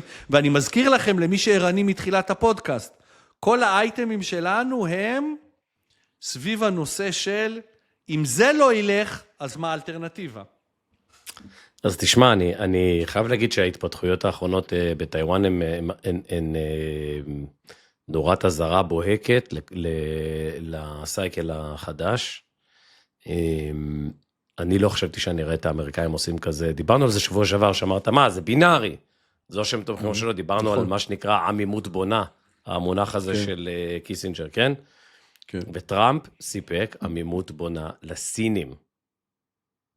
כן, כשאתה אומר, אני לא הולך לשוט 9,500 מייל, ואני לא רוצה שמישהו יכריז עצמאות, ואני גם לא רוצה שתהיה מלחמה, יצרת מספיק עמימות כדי שהסינים אומרים, מה? לא אמרת שכך וכך וכך, כן? תקציר הפרקים הקודמים. זה לא מלחמה, זה מצור. בדיוק ככה. תקציר הפרקים הקודמים למאזינים שלנו, בואו נבין את זה בהקשר, כן? ברק אובמה, מבין שהמזרח התיכון הוא לא האיום הגדול, אמריקה מתחילה לפתח עצמאות אנרגטית, ובונה את מה שנקרא את הפיבוט לאסיה, פיבוט לאסיה, תקראו על זה. הוא מנסה בימי הכהונה שלו לייצר הסכם, כמו הנפטה, הסכם סחר חופשי באסיה פסיפיק ונכשל, מגיע טראמפ ואומר, אוקיי, אני הולך all in על לחץ אדיר על סין, ושם מתחילות הסנקציות. מהר מאוד הוא מבין שהוא הולך להיקלע למשבר בצד המעבדים וה-AI. אנחנו מדברים על 2016, 17, 18, זה מאוד מוקדם. התקנות, כן, שמעידות גם על זה שסין עושה corporate espionage, וסין גונבת סודות מסחריים, יש שם ממש עולם שלם שטראמפ מתעקש עליו, עד כדי כך שבוגרי אוניברסיטאות אמריקאיות שיש להם דרכון אמריקאי וחזרו לסין, צריכים להחליט על איזה דרכון הם שומרים, כן? כל מיני דינמיקות מאוד אגרסיביות, ומתחילות ההגבלות. במקביל, אמריקה מעבירה חוק, שהוא מנוגד ל-GATT, הוא מנוגד להסכמי הסחר שנקרא CHIPS Act, אם אני זוכר נכון, 52 מיליארד דולר סבסוד, בעיקר ל-TSMC, גם קצת לאינטל, לייצר שבבים על אדמת ארצות הברית. אתה לא אמור לסבסד תעשיות שהן מפותחות, זה אסור לפי החוקים. והמהלך הזה סקרן אותי, כי אמרתי, למה TSMC מסכימה לעשות את זה? למה טיואן מוכנה לייצר באריזונה, שבבים, הרי זה כיפת הסיליקון שלה, לנו יש כיפת ברזל, כאילו זה הדבר שמשאיר אותם עצמאים פוליטית, ובני חופש. ולאט לאט הדבר הזה התחיל להתגלגל. ואז החדשות הראשונות, כשהתחילו להקים את מתקנים, וכמובן ביידן גם עשה דאבל דאון היו, שזה לא עובד בלי הטיואן. אם זוכר, גילי, לפני כמה ימים שהתכתבנו, אמרתי לך, משהו לא מסתדר לי. ובאמת, זה לא עבד. נכון. וזה הגיע לרמת ה5 ננומטר, היום זה כבר מתקרב ל3 ננומטר, זה דברים מטורפים, בסקייל משוגע. אבל הסוד הוא שעדיין יש 1,000 טיואנים. יש טיואנים, בטח. שבלעדיהם זה עדיין לא עובד. זה מדהים לחשוב, גילי, תחשוב, אמריקאים עם כל הידע והיכולות וכל הדברים. ומה שקורה עכשיו זה שבפעם הראשונה ממש מתחילים לראות את האופק שבו המפעלים באריזונה עובדים טוב מספיק, כדי שטיואן צריכה, אם בשילוב עם העמימות הבונה הזאת, אם אני טיואני אני דואג, ומכאן יש 2 אפיקים. אגב, גם זה בפייננשל טיימס, טור דעה מאוד מאוד משמעותי השבוע, שאומר, חבר'ה, טיואן תהיה כמו אוקראינה. זה ששי וטראמפ יסכימו על משהו, זה לא אומר שטיואן לא תילחם. טיעון מעניין, אני לא יודע. והטיעון השני יהיה מאוד מעניין, תזכור, לפני כמה שבועות דיברנו על זה, שבזמן שטראמפ בנה את מלאקה ואירח את ראשת ממשלת יפן, טראמפ דאג לארח ברוב הדר וכבוד, שי דאג לארח ברוב הדר וכבוד, את מנהיגת האופוזיציה. ראש האופוזיציה של טיואן. כן. קיצור, העסק הזה הולך, שנת היעד היא 2027, שי ג'ינפינג קבע, זה שנת 100 של הצבא ההגנה העממי, The People's Liberation Army, הולך להיות שם, לדעתי, מאוד מאוד לא פשוט, לא מקנה בטיואנים, ומה יש לומר, האם אריזונה, השאלה הגדולה, האם אריזונה תצליח לייצר כמו טיואנים? שאלת מפתח. אז בוא נעשה איזה אישור קו לכל החבר'ה שלנו, כי התחושה היא, אתה מדבר 2027, מה אני אגיד לך, האמריקאים עושה רושם ששום דבר לא זר להם מהדברים האלה, והאסטרטגיה הזאת, אני חושב שיש תוכנית מאוד סדורה. כמו שאתה אומר, בשנת 2022 אתה התייחסת למה שנקרא ה-CHIPS Act, שנחקק תחת הנשיא ג'ו ביידן, אז בואו נספר לכם קצת מה זה. זו תוכנית חד משמעית להעביר חלק מייצור הצ'יפים אל אדמת ארצות הברית, והמדינה שנבחרה היא אריזונה. החוק הזה תוקצב ב-57 מיליארד דולר מענקים ישירים, סך הכל 280 מיליארד דולר הטבות מסביב, ושטראמפ נבחר, הג'וקר שכנע את TSMC להגדיל את ההשקעה שלה בעוד 100 מיליארד דולר, לא צחוק בכלל, והכסף הזה הושקע ב3 אופנים מרכזיים. היה לנו 40 מיליארד דולר של מענקים ישירים לחברות שיקימו פאבס, מפעלי ייצור, ביניהם יש את אינטל, סמסונג, מיקרון, כמובן TSMC.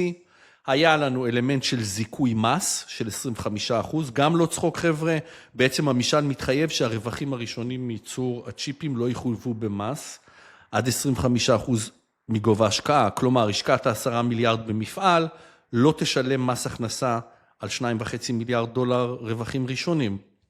ועידוד מחקר ופיתוח. עכשיו, להזכירכם, יונתן, וזה מה שאתה אמרת, היה חשש מאוד גדול סביב הצעד הזה, ועיקר החשש היה מחסור במהנדסים, היה גם חשש ממחסור במים, כי זו תעשייה שדורשת כמויות פסיכיות של מים, אולטרה נקיים אגב, והיה גם חשש תרבותי, וזו הנקודה שרציתי לגוע בה, היה חשש תרבותי, שיבוא מהנדסים מטיואן, שיביאו איתם נורמות עבודה קשוחות, לא יעבור טוב אצל הפועל האמריקאי, שב-5:00 הולך הביתה לראות בייסבול ולאכול נקניקייה. אז מה מסתבר, יונתן? וזה לדעתי העניין המדהים בסיפור. בסוף, אחרי הכל, כולם רוצים ללכת הביתה ב-5:00, כולם רוצים לאכול נקניקייה, כולם רוצים לראות בייסבול. אמריקה, ורסנו, ואמריקה מנצחת. המהנדסים הטיואנים אוהבים להיות שם, התרבויות לא מתנגשות. דרך אגב, במקום להתבכיין על מים, הם אגרו כמויות עצומות, וממחזרים 95% מהמים שמשתמשים בהם. וקצת מספרים, נכון להיום. אז באזור פיניקס, אריזונה, כבר עובדים 140,000 איש בתפקידים סביב הצ'יפים. חברת TSMC עצמה אומרת שבתוך כמה שנים, 30% מייצור הצ'יפים שלה יקרה באריזונה, שזה מספר עצום. לפני שדבר על ננומטריה וכאלה ומה מייצרים שם, יונתן, אני רוצה לשאול אותך שאלה, TSMC זה טיואנים או חבורה של מנכ"לים מאוד עשירים שיכולים לגור בכל מקום בעולם ובעצם מחזיקים מניות בחברה שנסחרת בנסדק? תראה, אני רוצה רגע לקחת את השיחה הזאת לישראל למשהו שמאוד מציק לי. קודם כל, רגע נגיד את זה, זה כמובן חברה נסחרת, יש לה בעלי מניות, אבל זו חברה טיואנית פר אקסלנס, ושים לב, כשהיא מנסה לייצר מחוץ לטיואן, זה לא עובד, לקח עשור להגיע לתפוקות הנדרשות, והעשור הזה רק דרך זה שיש 1,000 טיואנים מאוד מאוד ספציפיים. אני רוצה לחבר את זה למנח הסיליקון הישראלי. תראה שנים, בערך 40 שנה, מדינת ישראל נתנה הטבות מס לאינטל. נכון. וזה היה בעידן שבו היית חייב פאב, לא לייצר ב-TSMC, אלא היית צריך שיהיה ממש מתקן של אינטל. והעיתונות הכלכלית הישראלית שתתה את הדם לממשלות על חוק עידוד השקעות הון על הדבר הזה. למה צריך? הם יבואו בכל מקרה, כבר יש להם... אגב, אתה יודע מה היה הדיל? אתה יודע מה הייתה העסקה, יונתן? אני לא יודע. אני חושב 7% מס או משהו כזה. משהו בסגנון. אוקיי. כן, והמון הטבות, וזונינג, המון הטבות. מה אני מנסה לומר? אבל שיש פה עניין מאוד מאוד משמעותי. הטיעונים היו, כאילו מתמטית, טיעונים הגונים.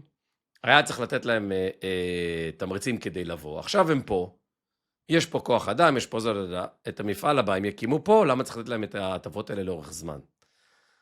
טאוור סמי-קונדקטור, חברה שנולדה בישראל, דדי פרלמוטר, אנשים מדהימים, עברו בתוך הדבר הזה, IBM בזמנו, יש הרבה אנשים שאנחנו משם, KLA 10 Core, שקנתה כאן את אורבוטק, תעשייה שלמה שנולדת בגלל ההשקעות האלה. עכשיו, תראה מה קרה, אינטל קרסה, קיבלה חילוץ מהממשל, אבל ישראל הפכה להיות מעצמת סיליקון, 1 מה-5. רוצה לומר שהתערבויות ממשלתיות, אי אפשר לספור אותם על הסנט, זה לא עובד ככה. כן. כי יש דברים, כלומר, איך אני מייצר סיליקון, איך אני עושה ולידציה, דיברנו שבוע שעבר על נובה, מכשירי מדידה, חברה מרחובות, שהיא ה-ASML הקטן של ישראל, כן? 16 ומשהו מיליארד דולר שווי כבר. חברה מדהימה, זה לא נולד עם אין כאן אינטל, בסדר? נכון. לפני כמה שבועות, מחירה נוספת של היזמים שהקימו את הבאנה לאבס והאנפורנה לאבס, וכאילו, העובדה שבישראל יכול לקום בן אדם, כמו אלעד רז, שהוא המייסד של נקסט סיליקון, היה מהנדס במלנוקס, אני לא טועה, מהנדס תוכנה בכלל, מגרד בראש, אומר, NVIDIA הם לא, שאפשר לעשות זה יותר טוב, קודם כל האודסטי, כן? אחר כך הוא הולך ומתייעץ עם דדי פרלמוטר, והוא מתייעץ עם ה-OGs של התעשייה, כי ישראל, כן? למה לא?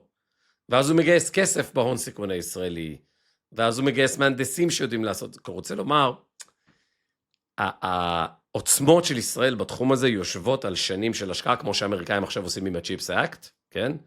ואני מציע לכולנו להתייחס להשקעות בטכנולוגיה, גם אם בתצורה של הטבות מס למשך זמן ארוך, כאל בניית יכולות, וכאל סיכוי להיכשל, בכלל, כל הרעיון הזה שטוב שמישהו ייכשל כשהוא מקבל מדיניות ציבורית, כי בקצה של הדבר הזה יש איכויות, לא רק כלכליות, אלא איכויות גיאופוליטיות והישגים מאוד מאוד ייחודיים לביטחון הלאומי של ישראל, של כל מדינה, ובעניין הזה אסור לנו להיות אנשים שמסתכלים למעלה, וכל הזמן אומרים למקבלי ההחלטות שלנו, אגב, מה שקורה עכשיו עם רומן גופמן וכאלה, לא, לא, לא, לא, אתם לא יכולים לטעות. לא מקובל עליי, טעיתם, off with your head. לא מקובל. מעניין. ובתעשיית הסיליקון הישראלית, נעשו הרבה טעויות, אבל המבנה הזה, וכנראה גם איבדנו הרבה כסף כאילו בנומינלית, אבל בסך הכל, המבנה הזה של ההטבות לאינטל, הוא פשוט ייצר בישראל אימפריה. ועשינו גם הרבה טעויות בדרך. לכן בעיניי, מה שארצות הברית עשתה עם ה-Chips Act הוא מדהים, מה שעושים עכשיו עם ה-Strategic Minerals Act, מדהים, כשאמריקה מחליטה, אתה יודע, להיכנס לאירוע, אני לא מקלה בשותפות שהן כבר לא, אתה יודע, שערכן יורד, אני דואג לטיואן. אני חושב שאתה צודק, ואני חושב שיש לנו נטייה כאזרחים לראות את המדינה כעסק. לקחתם לנו מהכיס וזה. אתה יודע, הדוגמה שעולה לי ישר לראש, היה הרבה תלונות על הצבא, למה לא לקחתם אחוזים לצ'ק פוינט? הם הרי פיתחו את הפיירוול כשהם היו בצבא. חבר'ה, אתם יודעים כמה שנים צ'ק פוינט משלמת משכורות לכמה אלפי עובדים, כמה ערך היא יצרה, כמה אנשים, כמה סטארט-אפים, ואני חושב, מתחבר למה שאתה אומר, יונתן, זאת בדיוק זה תרבות, שעכשיו ישראל יש לה תרבות של צ'יפים, אז זה לא משנה אם אינטל לא הכנסנו מן השקל, עשינו אחרי זה 15 חברות, אבל בוא נחזור רגע לאריזונה באמת. קדימה. רק שנבין איזה יופי של התקדמות נעשתה שם בשנתיים האחרונות, אז TSMC כבר מייצרת שבבי 4 ננו מטר, לאפל ולאנווידיה ב-$122 מיליארד. אינטל מייצרת ומוכרת בקצב שנתי של $22 מיליארד. סמסונג, אם אתם זוכרים ואו עוקבים, חתמה לפני כמה חודשים עם טסלה, לספק צ'יפים ב$16.5 מיליארד, וזה נעשה באריזונה. ועד סוף העשור, התחזית לכל אריזונה מדברת על $70-100 מיליארד מחירות. אמנם זה בערך 15% מהמחירות העולמיות, אבל להרים פרויקט כזה ב5 שנים זה מדהים, והכי חשוב, אם טיואן תיסגר לארצות הברית, מחזיר אתכם למה אנחנו מדברים, הידע והייצור כבר יהיה קיים, ולהרחיב אותו יהיה הרבה פחות מסובך, ואני רוצה לסיים, להחזיר אותך למחשבה, לא לסיים, זה לסיים את חלקי, ולהחזיר אותך למחשבה, אם אתה זוכר, בדקתי יונתן בפרק 20, של הפודקאסט, אי שם בספטמבר 2025, עשינו אייטם על זה שממשלת ארצות הברית קנתה 10% מאינטל, אתה זוכר? בדיוק. אמרנו מה, מי, מו, ראית חילוט, את הביצועים מאז? כן, כי אינטל הייתה בקנטים, המניה הייתה $20, היה חשש אמיתי שלא תוכל לממש את כספי המענק שקיבלה. אם אתם זוכרים, המנכ"ל החדש של אינטל אמר, תשמעו, אתם שומעים, אני לא יודע אם עכשיו זה הזמן להתחיל מפעלים חדשים, הרפתקאות חדשות, אני די בקיצוצים פה, סגרתי את הפינת קפה, לא יודע. ואז האוורד לוטניק, שר המסחר האמריקאי, אמר ככה, שום מה, אתה לא מבזבז, המענק, אתה עושה אותו, וממשלת ארצות הברית קנתה 10% מאינטל כדי להזריק להם סיוע. ואני זוכר, יונתן, שדנו האם זה תקדים מסוכן, מה לעשות עם המניות, מי יחזיק אותם, מי יחליט למכור אותם, האם זה נכון בכלל להשקיע כספי מיסים בחברה ציבורית, מסחרית? אז חבר'ה, המניה שהייתה לפני 8.5 חודשים ב$20, היא היום ב-109. היא עשתה ב9 חודשים, פחות מ9 חודשים, תשואה של 395%, ומר לוטניק הרוויח למשלם המיסים האמריקאי, לפחות כרגע, לפחות על הנייר, $39 מיליארד. אז וואלה, השקעה לא רעה בכלל. יונתן, אני חושב שסיכמת את זה מאוד יפה, אני חייב להגיד לך שהנושא, באמת שאני לא, הטייק-אווי שאני לא הבנתי אותו בתוך האייטם הזה, הוא הנה תפקיד חיובי של ממשלות. זאת התערבות שבדיוק, זאת ההתערבות שאנחנו מצפים, של מישהו שיקום רגע ויגיד, כיפת סיליקון, אסטרטגיה, מה זה עושה במנחים היותר רחבים, דור שני, שלישי, רביעי וחמישי, לאימפקט של ההטבה שאני נותן כרגע, ובאמת זה, אני חושב שגם המון זמן הממשל האמריקאי לא הצליח להעביר חבילה, כי היה צריך את שני הבתים, נכון? או את הדמוקרטים והרפובליקנים, ועשו את זה ביחד תחת ביידן, יפה מאוד. תשמע, נסיים עם איזה סיפור, כשהייתי CTO של שמעון פרס, של נשיא פרס, והתעסקתי בתפר המדיני-טכנולוגי, אז האמריקאים ב-2009, אתה זוכר, היה המשבר, הם הכניסו לשוק $750 מיליארד, כסטימולוס, כדי לעודד את השוק לגדול. והייתה טענה שהם צריכים לתמוך גם בחברות טכנולוגיה. והממשל החליט לתת שני מענקים, תהליך תחרותי, בעולם טכנולוגיות ירוקות, $500 מיליארד מענק, שני מענקים, תחשוב, היום אנחנו סופרים באלן גיוסים של $500 מיליארד, אני מדבר איתך 2009-2010, זה היה מגה סבב, כן? והמועמדות הסופיות היו שתיים, אחת סולינדרה, חברה שעשתה thin film solar, כאילו שיטה של פאנלים סולאריים מאוד מאוד מתקדמת, והשנייה הייתה טסלה, שהייתה במשבר מאוד מאוד מאוד חמור, אגב, אז היה את בטר פלייס, נכון. שהייתה הישראלית שנראית כאילו הולכת לנצח את טסלה באותן שנים. ובעוד הממשל הישראלי הפנה עורף לבטר פלייס, בכלל לא עניין אותו, תעשו מה שאתם רוצים, אני לא, כאילו, אנטרפרייז פרטי, לא מעניין אותי. הממשל האמריקאי נתן שני מענקים של $500 מיליארד, אחד לסולינדרה ואחד לטסלה. טסלה, אנחנו כבר יודעים איך הסתיים הסיפור הזה, סולינדרה, אפשר שנייה להסתכל בצ'אט, אבל ברמת השנה אחרי המענק פשטה רגל. $500 מיליארד. מה שקרה שם זה שהסינים התחילו לייצר את הפאנלים בצורה כל כך אפקטיבית, וכל כך זולה, הם פגשו את הברך של הגרף האקספוננציאלי של הייצור והירידה במחיר, שזה פשוט הרג את החברה הזאת. רוצה לומר, אף אחד לא כועס על ממשל אובמה, שהוא שרף $500 מיליארד בסולינדרה, הוא עושה טעות, כי ממשלות עושות טעויות, אם הן מגדרות אותן, והן עושות את התהליכים האלה בצורה שאם אמפירית זה לא עובד, אי אפשר להמשיך, בניגוד כמו שכותב תומאס סואל בספר שלו, חזון המשוחים בשמן, כן, הנטייה הזאת לייצר תוכניות ממשלתיות שנכשלות, ואז פשוט להמשיך אותן, כי no man left behind, איך אפשר להשאיר את האנשים האלה מאחור, למרות שהתוכנית לא עבדה, כן? זאת התערבות ממשלתית בזויה, וככה נראות רוב ההתערבויות הממשלתיות, אגב, כמו food stamps ואחרים. אבל כשהממשלה מחליטה להיכנס לתווך של צמיחה, למנועי צמיחה, תמיד יצא מזה משהו טוב בסוף. גם אם התוכנית תיכשל, קח את פרויקט הלוי, נכשל, והמהנדסים שלו בנו מאות, אם לא אלפי חברות ישראליות במשך 15 שנה, ובנו את הדור הבא. גם אם וויקס, מנדי, בגלל מה שאנחנו רואים בשנה האחרונה, חלק מהן ייכשלו, יפשטו רגל, המערכת הזאת תמציא את עצמה מחדש. ולכן ההתערבויות האלה הן מאוד מאוד נכונות וטובות, ובעיניי יש להן מקום, תמיד, מנועי צמיחה כן, סיוע וסבסוד לכל מיני דינמיקות סוציאליות, שבסוף אתה מקבל מצב שאתה לא יכול פשוט לפרק את הבירוקרטיה שהם נבנו, שהם בנו, רע מאוד.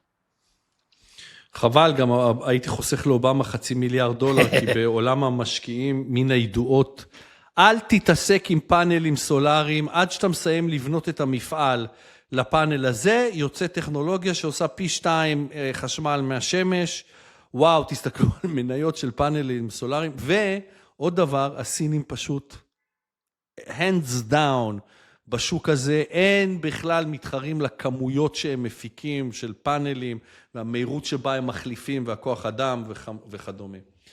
יונתן, נהניתי מאוד מחברתך, אני לא אנחש מה עשה לך טוב, אבל אני חושב שהבן שלך כבר עושה לי טוב.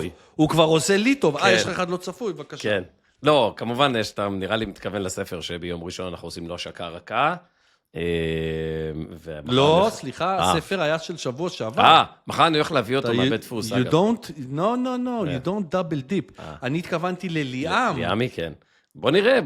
אגב, אני מאוד מקווה, שבוע הבא, כרמל, שהיא אלופת הארץ במה שהיא עושה, באקרובטיקה, היא טסה לתחרות בינלאומית פעם ראשונה, ואני מאוד מקווה שלא יפדיח אותי מהאירוע האיראני, ושהיא תטוס, כי זה דבר שהיא לא עושה אותו השנה. עזוב שתחזור גם. כן, לחזור אני אדאג לזה, זה כבר אנחנו נדע לטפל. אבל תשמע סיפור, וזה, אני אומר מראש, אין לי אינטרס כלכלי בזה, זה לא ספונסרשיפ, לא קנו, לא אמרו, זה הכי נקי והגון. לנו, לפני 11 שנה, כשהבנו שהולכת לנו משפחה גדולה, קנינו מיצובישי של 7 מקומות, זה נקרא Outlander. עכשיו, התעללנו באוטו הזה, באמת רמות ההתעללות שהאוטו הזה עבר עם 4 ילדים, ואוכל ובמבה וקמפינג, ומה שאתה לא רוצה, ומסטיקים. לפני איזה חודש, לפני 3 שבועות, עברתי דרך הסניף של מיצובישי ליד המשרדים שלנו, ונכנסתי, אמרתי, וואו, קיצור, דיל מהסרטים. באמת דיל מעולה. אמרתי, לא יכול להיות. ונתנו לי גם טריידין על האוטו, תקשיב, אחת אז האוטו הזה בין 11 שנה, האוטו גמור, באמת, הוא מכנית במצב מעולה, אבל כאילו אוטו של משפחה של 4 ילדים, כמו שהילדים שלי. בקיצור, היום קיבלנו את הרכב החדש, עם הטריידין, תשמע, שירות, פצצה, 11, אתה יודע, לחזור למוצר, שיש לך אותו 11 שנה, ולהוציא עליו סכומים גדולים, בלי לעשות סקר שוק, על איזה עוד תחרות וזה, כי האמת שבאמת אין לו תחרות בפרייס פוינט וזה, אבל תשמע, חוויה, end to end, מדהימה, ונכנסתי לחנות כאילו על הדרך, אנחנו כבר שנה מדברים על זה שצריך להחליף את האוטו, חוויה מעולה, חוויה מדהימה, ואני בדרך כלל לא אוהב את היבואני רכב בישראל, כי הם קרטל, וזה בסה, והם לא מביאים לנו את הערך בצד המחיר שמגיע לנו, אבל במקרה הספציפי הזה, אחרי 11 שנה, החלטתי פשוט לקנות את אותו דגם חדש, חוויה מדהימה.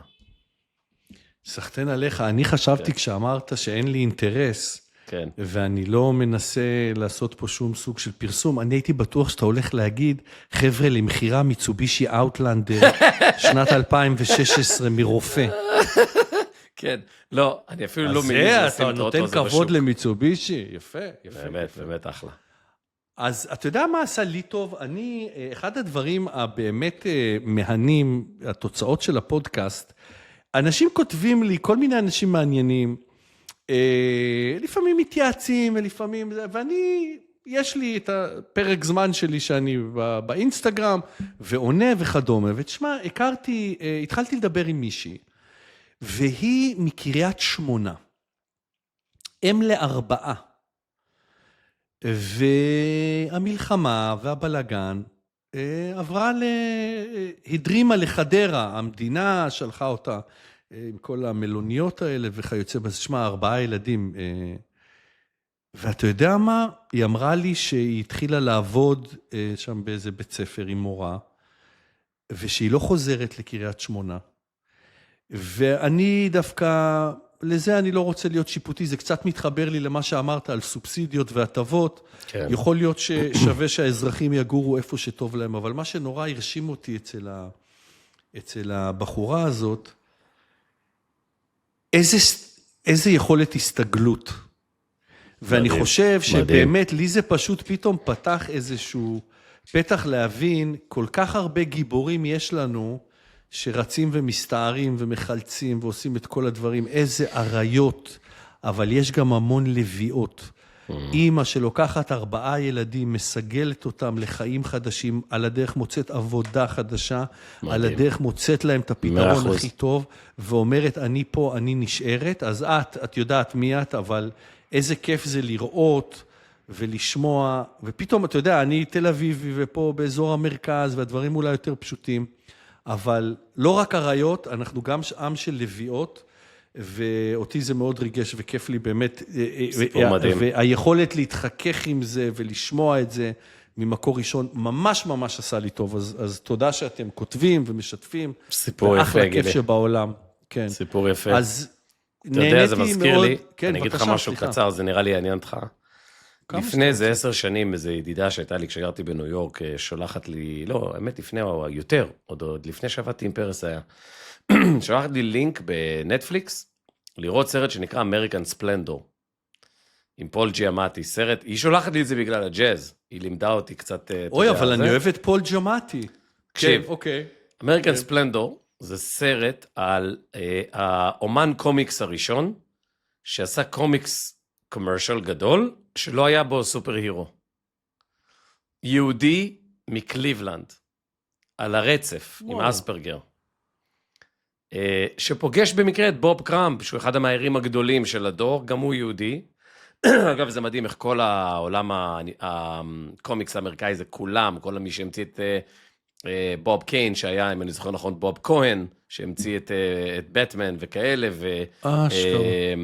איך קוראים לו, שעשה את ספיידרמן, תכף אני אזכר, סטן לי, שקראו לו סטנלי, קראו לו סטנלי, גם שם יהודי מאוד, הוא קורא לעצמו סטן לי.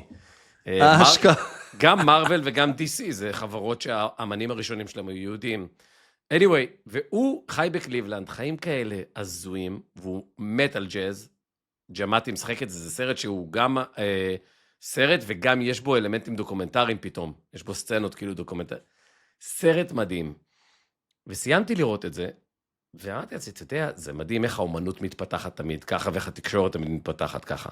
כשיש מעט תקשורת, אתה יודע, יש לך נרוקאסט, טלוויזיה זה יקר, אז אתה רואה גיבורים מסוג אחד, שהמיינסטרים מדיה רוצה שתראה, שאתה יודע, אינספיירינג, וככל שהמדיה נפתחת ונהיית זולה יותר, כי יש לך יוטיוב ויש לך סושיאל, אז יש גיבורים חדשים, והם בחיים לא מגיעים למסך, בדור הקודם של המדיה. אגב, מה שעשית במינט, כן? כאילו, מי זה כל הפרשנים האלה בהתחלה? כאילו, בחיים לא מגיעים ל-ESPN. ופתאום ג'ו שמו נהיה פרשן שמלא אנשים אוהבים להקשיב לו. ומשהו במציאות הישראלית, בגלל שהיא כל הזמן דינמית, מייצר את היכולת להתחכך באנשים, שהם באמת גיבורים, ואי אפשר לראות אותם במיינסטרים. זה מאוד מאוד קשה. וזה סיפור מקסים, גילי, זה הזכיר לי את אמריקן ספלנדור, ואתה יודע, גם הפוד, בסוף, יש משהו שאנחנו מקבלים בפידבק כל הזמן, שאנחנו, גם על היחסים בינינו, שמתי לב לאחרונה ביוטיוב, בפידבק, מה שנחמד זה שאתם לא מפריעים אחד לשני, כל אחד באמת לומד מהשני בלייב, ובאמת אנחנו עושים את הפרקים לייב, ולא ממש, לא עושים מחנות יותר מדי, ולומדים אחד מהשני, ומתקנים אחד לשני. גם דרך אגב, כמעט לא ערוכים בכלל, נכון, אף פעם. ומשהו כאילו משהו בזה שאנחנו אוהבי ישראל, אוהבי אדם, כאילו, תבין מה אני מתכוון? משהו פה, קצת אנשים בגלל המיינסטרים מדיה, זה הולך להם לאיבוד הדבר הזה. אז תמשיכו לכתוב, אנחנו באמת אוהבים את האנשים, כאילו, אני ממש נהנה לשמוע, לחשוב, לראות, ללמוד מהחוויות הישראליות שיש לאנשים, אגב, הרבה גם מחול שכותבים לנו, ותודה שסיפרת, זה גם עשה לי טוב הסיפור הזה. יאללה, על הכיפק. אז כנראה, אם אתם אוהבים אותנו כמו שאנחנו אוהבים אתכם, אנחנו ננסה להמשיך לא להיות מיינסטרימיים, ורחמנא ליצלן, חד ושלום, גועל נפש, גם לכבד אחד את השני, ולשמוע את הדעות אחד של השני, ולהיפגש פה בשבוע הבא, נקווה לעוד פרק. אני מאוד נהניתי איתך היום, יונתן. בהצלחה, ליאם אדירי, תן בראש. No pressure, מה שנקרא. מה שנקרא no pressure. טוב חברים, תודה לכולם, אוהבים, חג שבועות שמח. חג שבועות שמח, שבת שלום. כן, סופש מצוין, וניפגש בשבוע הבא. ביי.